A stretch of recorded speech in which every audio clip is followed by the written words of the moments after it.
কি দেখলে তো ভিডিওটা? হ্যাঁ স্যার দেখলাম।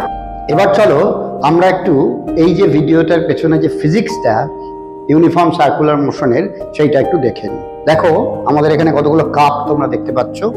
এই কাপে এবার আমি এই ওয়াটার বটল থেকে জল ঢালছি। দেখো এই কাপটাকে আমি জলে ভর্তি করছি।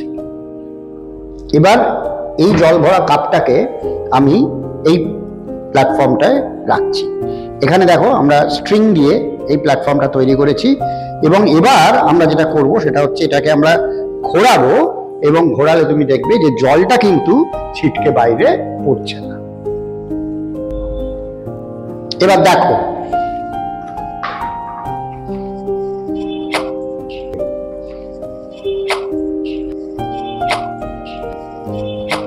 তাহলে দেখলে তো তোমরা পুষ্পায় যেরকম চাটাকে ঘোরাচ্ছিল কাপ সমেত, আমরাও কিন্তু এখানে সেটা দেখালাম। কেমন লাগলো আমাদের কমেন্ট বক্সে জানাবে।